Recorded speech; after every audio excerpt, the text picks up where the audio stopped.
রাসূলুল্লাহ সাল্লাল্লাহু আলাইহি সাল্লাম তিনি বলছেন, তোমরা জীবনের সুখ শান্তি বিনষ্টকারী বিষয়টিকে বেশি বেশি করে স্মরণ করো।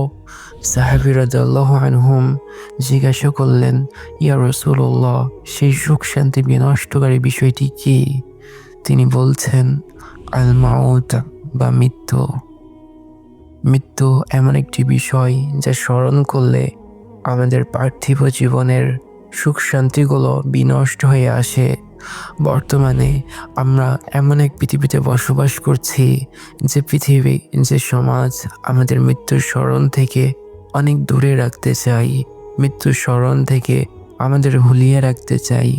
আমাদের এমনভাবে বাঁচতে শেখাই যেন আমরা চিরদিন এই পৃথিবীতে বসবাস করব, যেন কোনো দিন আমাদের মৃত্যু ঘটবে না। অথচ এই মৃত্যু এমন এক বাস্তবতা যার সম্মুখীন আমাদের হতেই হবে। ইমাম আল কুরতুবী রাহিমাহুল্লাহ তিনি বলছেন, এই ব্যাপারে আলেমগণ একমত যে মৃত্যু কোনো নির্দিষ্ট বয়সের জন্য সীমাবদ্ধ নয়, কোনো বিশেষ সময় বা অসুস্থতার জন্য নির্দিষ্ট নয়। তিনি আরও বলছেন, এজন্যই মানুষের উচিত প্রতিটা মুহূর্তে মৃত্যুর জন্য প্রস্তুত থাকা এবং মৃত্যুর পরে যা আসবে তার জন্য পাত্র সংগ্রহ করা। হাসান আল বাসরি রাহিমাহুল্লাহ তিনি বলতেন, হে আদম সন্তান, তুমি তো কিছুদিনের সমষ্টি মাত্র। এক একটি দিন চলে যাওয়ার মানে তোমার জীবন থেকে একটি অংশ কমে যাওয়া, আর মৃত্যু দ্রুত তোমার দিকে এগিয়ে আসছে। এজন্যই আমাদেরকে মৃত্যুকে বেশি বেশি স্মরণ করতে হবে, যেন এই মৃত্যুর স্মরণ আমাদের পার্থিব জীবনের সকল মোহকে বিনষ্ট করে দেয় এবং আমাদের আখিরাতের প্রতি আগ্রহী করে দেয়। এই মৃত্যুকে আমাদের এমনভাবেই স্মরণ করতে হবে যেন এই স্মরণের মাঝে আমাদের চোখ দিয়ে অশ্রু ঝরে এবং অন্তরে ক্ষত সৃষ্টি হয়। আল্লাহ সুবহানাহু ওয়া তাআলা সূরা ইয়াসিনের ৬৮ নম্বর আয়াতে বলছেন, যাকে আমি দীর্ঘ জীবন দান করি তাকে আমি তার সৃষ্টিকর দিক থেকে তার প্রাথমিক অবস্থায়, তার আদি অবস্থায় ফিরিয়ে নিয়ে যাই।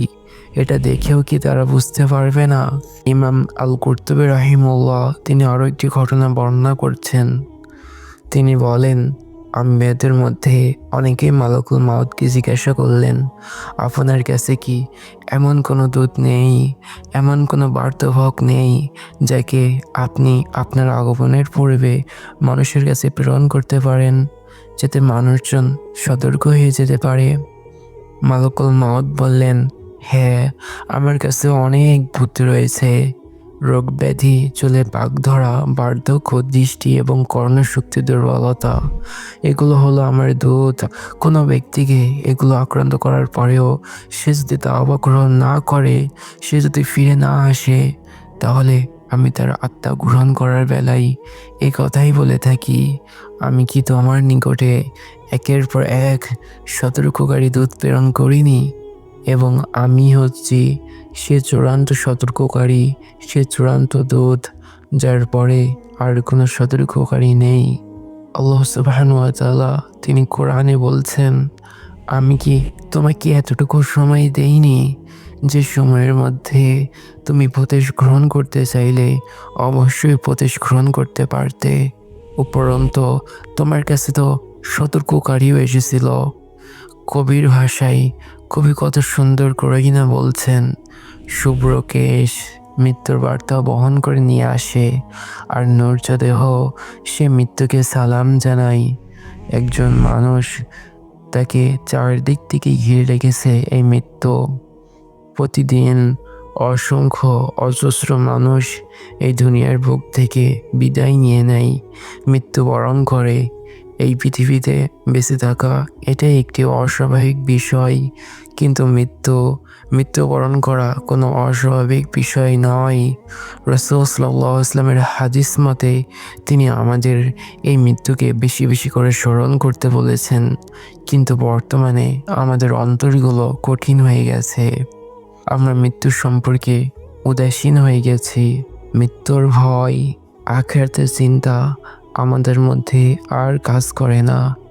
একজন মানুষকে যখন আমরা কবর দিয়ে আসি, সে অবস্থা থাকা অবস্থায় আমরা দুনিয়া নিয়ে ব্যস্ত হয়ে থাকি। আমাদের অন্তরগুলো কঠিন নিথর পাথর, এর চেয়েও কঠিন আমাদের এই কঠিন অন্তরে মৃত্যুর স্মরণ একটি অপেক্ষিত অপছন্দনীয় বিষয়।